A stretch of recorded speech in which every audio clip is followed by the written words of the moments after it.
Hi Linux lovers, today I wanted to show you the commands I think you should really know. Let's get started.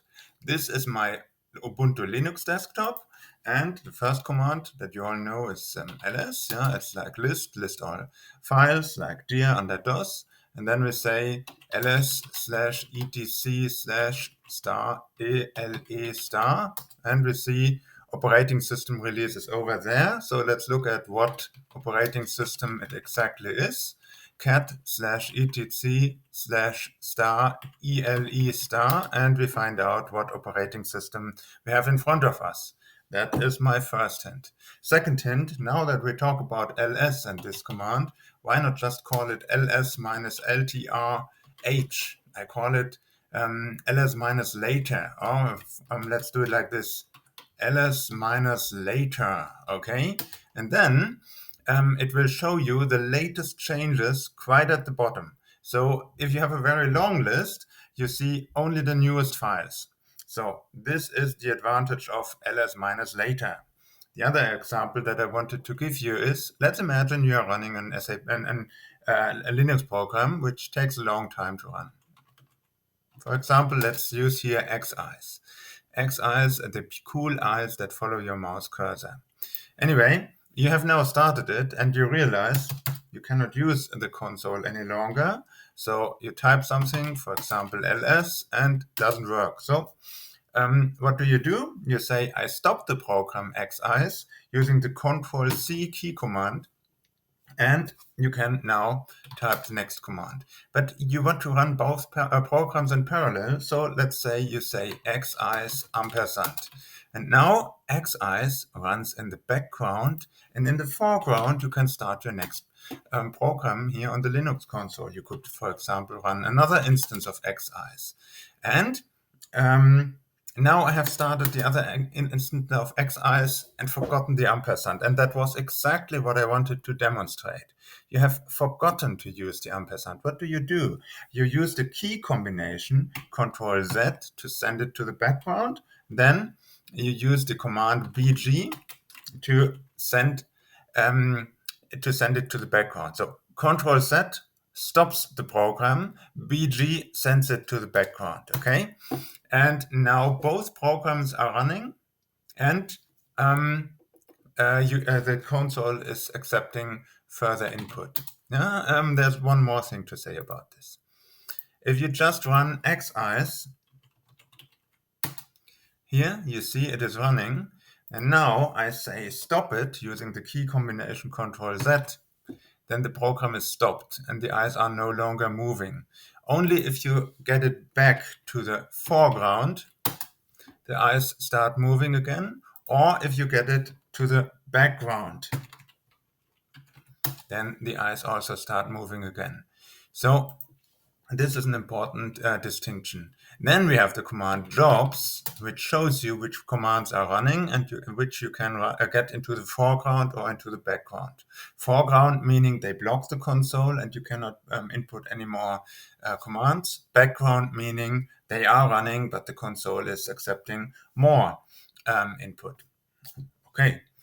Speaking about input, have you an idea of what you input yesterday or today? For this, we have the command history. It shows me what I have input yesterday, all the time before, and then I can, of course, search it. How do I search something? I use the pipe command and then the grep command. For example, I could grep for all ls commands. Piping is a very interesting concept in Linux. You see, here we have history, and this wants to print something onto your screen, onto your console, to standard output, as we say in Linux. And this standard output is not put onto the screen, but it is redirected to the input of grep. And grep does nothing more than take input, look if an ls comes in it, and if yes, it outputs the input again. So, and now I type Ctrl+D for end of file in order to stop the processing of grep. Okay, next command that is super important for your career in Linux is the top command. Here you see what's running on my computer. 130% Chrome. That is probably the thing that is doing this video right now. Yeah, and it is running on more than one CPU. That is why you can see that it is running on 113% CPU. If you now type the key 1, you see what my CPUs are doing. I have 8 of them, 8 virtual CPUs. I type 1 again, and I type Q to get out of this program top. So top is a top program to show you what your computer is doing. Another program is IOStat. You have to first install the package sysstat in order to run it.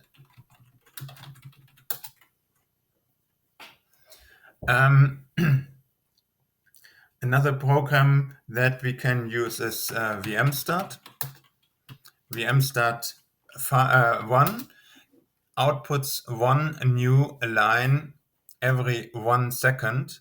I could also say, Control C, I could also say vmstat 10. That would mean that the status of my virtual machine, the status of my Linux get output every 10 seconds. So now we have been waiting 10 seconds and the next line has appeared. Let's wait for the next line.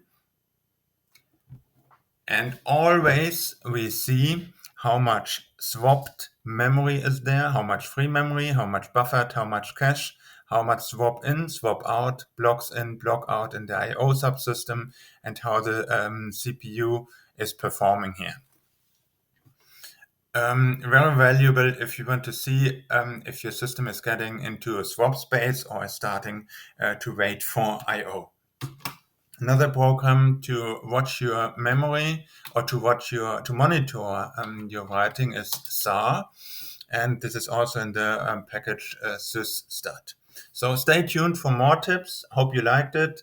If yes, leave me a comment. I love answering questions and reading feedback. Thank you.